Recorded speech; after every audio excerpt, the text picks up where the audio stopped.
नई सोच, सही दिशा की प्रस्तुति। धर्म जिज्ञासु भाइयों और बहनों, भारतीय संस्कृति अहिंसा, जीवदया और करुणा में मानती है। ये हमारी बुनियाद है, हमारी जड़ें हैं। इन्हीं तत्वों के आधार पर हमारी हजारों लाखों साल की परंपरा का निर्माण हुआ है। ये भारतीय संस्कृति समग्र विश्व में सिरमौर रही है। इन तत्वों ने सबको जिलाया है, सबको सुख दिया है, सबको शांति दी है। इस संस्कृति के आधार पर अनेक धर्म परंपराओं का निर्माण हुआ है।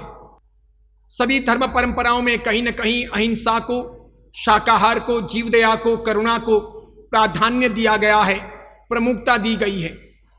क्योंकि जो दूसरों के भलाई की नहीं सोचता वो कभी अपने भले का प्रबंध नहीं कर सकता। अगर हम दूसरों के सुख और सुविधाओं के बारे में चिंतन नहीं कर सकते तो कभी हम सुख की प्राप्ति नहीं कर सकते। दुख मुक्त होने के लिए सबसे आवश्यक है दूसरों को दुख देना छोड़ना पड़े। अगर दूसरों को दुख देते हैं तो हम कभी दुखों से मुक्त नहीं हो सकते। जैन परंपरा अहिंसा और करुणा को अत्यधिक महत्व देती है। भारतीय संस्कृति का यह एक प्रधान धर्म है। जैन परंपरा ने अहिंसा की सूक्ष्मतम व्याख्या दी है। जैन धर्म ने करुणा के आधार पर, जीवदया के आधार पर सबको जिलाने, सबके साथ न्याय करने का प्रयास किया है। भगवान महावीर के यही उपदेश सभी लोगों के लिए आकर्षण का प्रमुख केंद्र रहे थे। महावीर ने सबको जीने के लिए, जिलाने के लिए, जीवन देने के लिए, न्याय नीति के लिए गहराई से तथ्यात्मक बातें कही थी।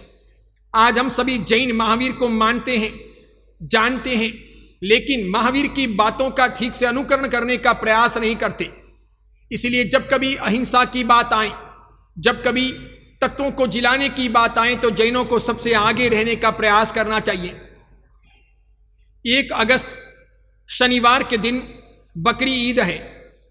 ये इस्लाम की परंपरा का त्यौहार है। दुर्भाग्य है कि दुनिया भर के अंदर 1 अगस्त को बकरी ईद के निमित्त मुसलमान समाज के लोग व्यापक मात्रा में जीव हिंसा करेंगे। करोड़ों की संख्या में बेजुबान निर्दोष पशुओं को मौत के घाट उतारेंगे, उनका कत्ल करेंगे। और वापस देखने काबिल बात है कि यह सब धर्म के नाम पर होगा, जबकि धर्म तो अहिंसा का, प्रेम का, मैत्री का, सदाचार का, भाईचारे का, सबको जिलाने का, सबको साथ लेकर चलने का, सबके प्रति न्याय और नीति का संदेश देता है। लेकिन बंधुओं, हम मजबूर हैं। हमारे हाथों में सत्ताएं नहीं हैं, अपने पास ऐसे अधिकार नहीं है कि हम उस व्यापक हिंसा को रोक सकें, जीवदया की पटह बजा सकें, अहिंसा का परचम फहरा सकें, सब लोगों को सद्बुद्धि दिला सकें, सबको सही मार्ग पर ला सकें। वैसी हमारे पास शक्ति नहीं है, वैसा सामर्थ्य नहीं है, वैसी सत्ताएं नहीं हैं। अगर वो होती तो दुनिया का नज़ारा कुछ अलग होता। सब शांति से जी सकते, सबको जीने का अधिकार होता, हंसी खुशीमय वो प्रकृति होती, बड़ा गजब का वो नज़ारा होता। लेकिन वैसा नहीं है। तो क्या कर सकते हैं?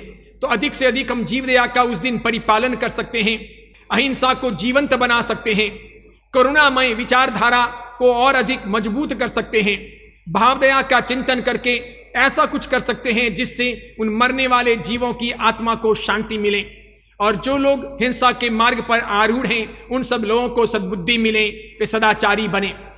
इसके लिए कई वर्षों से जैन परंपरा में इस व्यापक हिंसा को रोकने के लिए, लोगों को सद्बुद्धि देने के लिए, हिंसा मुक्त संसार के लिए, प्रेम और भाईचारे के लिए, अहिंसा के लिए आइंबिल का तप किया जाता है, करवाया जाता है। इस बार भी सभी लोगों को, भले कोरोना की महामारी है, सामूहिक आइंबिल तप का आयोजन नहीं हो सकता है, फिर भी घर घर में आइंबिल करना है। यही राजमार्ग है। और घर घर में आइंबिल करके सबको अहिंसा का परिपालन करना है, जीवदया की, करुणा की भावना बहानी है, सभी मरने वाले जीवों की आत्मा शांति के लिए प्रार्थना करनी है। नमो जिनानम जीय भयानम अभयदयानम, इस मंत्र के अधिक से अधिक जाप करने हैं।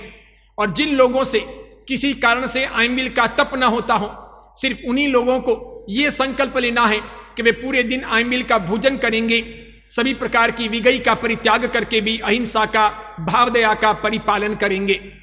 उस दिन मैं मानता हूं लाखों की संख्या में लोग आइंबिल का भोजन करें और हजारों की संख्या में घर घर में आइंबिल हों। और ये संभव है, पूरे भारत भर में, पूरे विश्व भर में लोग ऐसा कर सकते हैं। जो हिंदू परंपरा के, बौद्ध परंपरा के, सिख परंपरा के या अहिंसा को मानने वाले अन्य लोग हों, वे भी छोटा मोटा आराधन करें, अपने इष्ट देव को प्रार्थना करें, जीव दया के लिए, अहिंसा के लिए, करुणा के लिए एक वातावरण बनाएं। देखो बंधुओं, जैसा हम सोचते हैं वैसा वातावरण बनता है, जो विचार करते हैं वैसा हमारा आभामंडल होता है, जैसा हमारा आभामंडल होता है वैसे ही प्रकृति की निर्मित होती है। तो हमारे हाथों में हिंसा को रोकना संभव नहीं, उन निर्दोष मरते हुए पशुओं को बचाना भी संभव नहीं, और जो लोग कत्ल कर रहे हैं, हिंसा कर रहे हैं, उनको समझाना भी हमारे हाथों की बात नहीं। तो हम प्रार्थना कर सकते हैं, कामना कर सकते हैं, अभिलाषा रख सकते हैं अहिंसा की, करुणा की, जीव दया की, और ऐसा करके ओरा मंडल अपना अपना शुद्ध बना सकते हैं, आभा मंडल को बढ़िया तैयार कर सकते हैं, पूरा वातावरण ऐसा निर्मित कर सकते हैं जिससे चारों तरफ प्रकृति के अंदर अहिंसा, जीव दया, करुणा, प्रेम, भाईचारा, मैत्री और सद्बुद्धि की भावना प्रकट हो, वो विकसित बने। और इसके लिए घर घर में हर एक आइंबिल कीजिए, जिनसे आइंबिल ना होता हो वो पूरे दिन आइंबिल का भोजन कीजिए, दूसरा भोजन मत कीजिए। और नमो जिनानम, जिय भयानम, अभय दयानम के जाप कीजिए। इसके निमित्त कहीं बकरी ईद का उल्लेख करने की आवश्यकता नहीं है, क्योंकि बकरी ईद हमारा त्यौहार नहीं है। ये हिंदुओं का, जैनों का, बौद्धों का, सिखों का त्यौहार भी नहीं है। इसीलिए किसी मैसेज में, किसी पास पर, मंदिर में किसी बोर्ड या पट पर अथवा किसी बैनर पर अपने को बकरी ईद लिखने की आवश्यकता नहीं है। लेकिन व्यापक होती हुई हिंसा को टालने, कम करने या लोगों को सद्बुद्धि देने के लिए आइंबिल करने का अपने को अधिकार मिलता है, जीव दया का पालन करने का हमको हक मिलता है। ये नैतिक हमारा कर्तव्य बनता है कि हम इस प्रकार जीव दया की, अहिंसा की, करुणा की पूरी विचारधारा को पनपाएं, बड़ा करें, खड़ा करें और सब जगह पर फैलाएं। ऐसा वातावरण बनाएं कि उस दिन सब लोग अहिंसामय बन जाएं।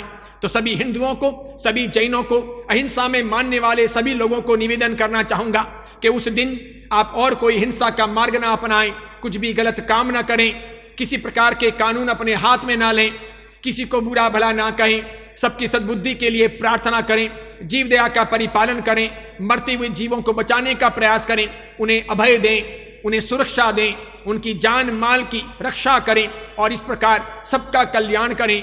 बस सबको जिलाना, सबके साथ जीना, यही भारतीय संस्कृति है। वसुधैव कुटुंबकम की भावना को आगे बढ़ाएं। बस ये वसुधा है, ये पूरे कुटुंब की तरह है। हर पशु पक्षी हमारे अपने अंश हैं, हमारे अपने भाग हैं, हमारे जीवन के हिस्से हैं।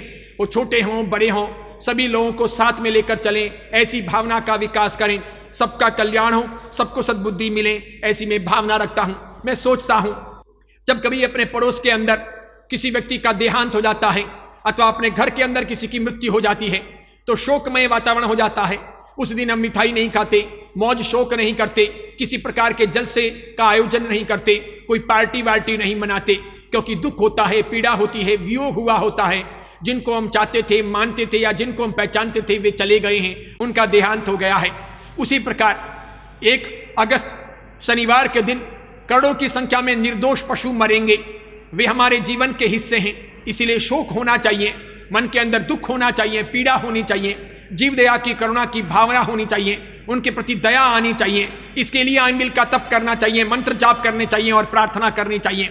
अगर हम उनको अपना मानते हैं, वसुधैव कुटुंबकम की विचारधारा में विश्वास करते हैं, भारतीय संस्कृति के वैदिक और जैन परंपरा के अंशज और वंशज अगर हैं तो हमको निश्चित तौर पर ऐसा करने का प्रयास करना चाहिए। बस ऐसा करके जीवन का कल्याण कीजिएगा। अहिंसा, शाकाहार, जीव दया, प्रेम, करुणा सदैव जिंदे रहें और उसके आधार पर भारतीय संस्कृति और हम सभी फलें फूलें आगे बढ़ें। यही मंगल कामना। आज इतना ही। आचार्य श्री विमल सागर सुरीश्वर जी महाराज जैन धर्म की श्वेतांबर मूर्ति पूजक तपागच्छ शाखा के तेजस्वी श्रमण है। वे महान आचार्य श्री बुद्धि सागर सुरीश्वर जी महाराज साहिब की उज्जवल परंपरा के प्रभावशाली वंशज है। वे जिन शासन के सजग प्रहरी, युवाओं के जीवन शिल्पी, नए युग के कुशल पथ दर्शक, पंथ संप्रदायों की आपसी सद्भावना के उद्घोषक, समाज हित चिंतक, क्रांतिकारी विचारक, दीर्घ दृष्टा, स्पष्ट व निडर ओजस्वी प्रवचनकार है। सोशल मीडिया के माध्यम से वे घर घर पहुंचे हैं। उन्होंने हजारों लाखों लोगों की जिंदगी बदली है। अगर आपको उनके वीडियो पसंद आए हो तो उन्हें लाइक कीजिए, शेयर कीजिए और आचार्य विमल सागर सूरी जी के नाम से चल रहे YouTube चैनल को सब्सक्राइब कर उसके पास रहे बेल के बटन को क्लिक कीजिए ताकि उनके नित नए वीडियो देखने का आपको अवसर मिल सके। विमल सागर सूरी जी के नाम से बने उनके फेसबुक पेज को भी लाइक कीजिए तथा नई सोच सही दिशा के नाम से बनी उनकी मोबाइल एप्लीकेशन आज ही प्ले स्टोर से डाउनलोड कर लीजिए।